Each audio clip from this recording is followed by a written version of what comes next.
Mr. Speaker, I first want to congratulate the County Assembly of Meru. They have done their constitutional mandate. And if this parliament did half of what the County Assembly of Meru has done over the last 1 year, Mr. Speaker, the cost of living would be much lower.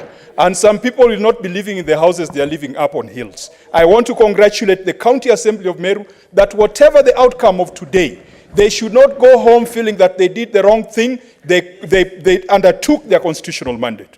Mr. Speaker, today we are damned if we do, we are damned if we don't. Let me make it clear. The misogyny that has been demonstrated in some of the videos, the chauvinism, the incitement to tribal hatred has no place in a modern Kenya. And Mr. Speaker, those are things that we should not be massaging. Those are criminal actions. Gender-based violence is such a grave criminal action that if I had an option to ask the governor a question, I would have asked whether she reported those matters to the police, because impunity breeds in silence. Mr. Speaker, from the submissions, it appears as if everybody in Meru is mad. We are in a season of madness in Meru. And that, Mr. Speaker, the only sane person in Meru today is the governor and the spouse. That is what has come out of the submissions. But, Mr. Speaker, could that be true?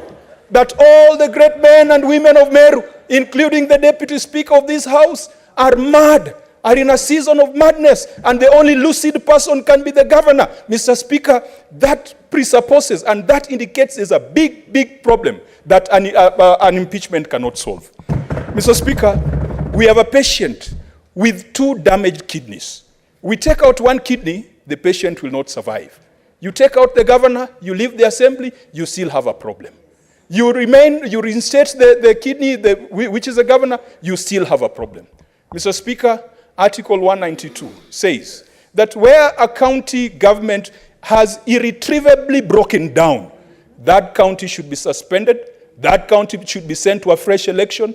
And Mr. Speaker, even though we do not have the original jurisdiction on that, I want to encourage the citizens of Meru to call for a suspension of the county government, to send Governor Kawira Mwangaza back to the people, and to send the MCAs back to the people.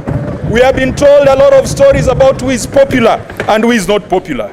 But finally, Mr. Speaker, let us not forget that in 2010, this nation discharged Nancy Baraza of a role as a Deputy Chief Justice of the Supreme Court of Kenya on very spurious allegations. But that has set a precedent that has been part of our jurisprudence. If we were to go with that threshold, then Governor Kawira Mwangaza should go home.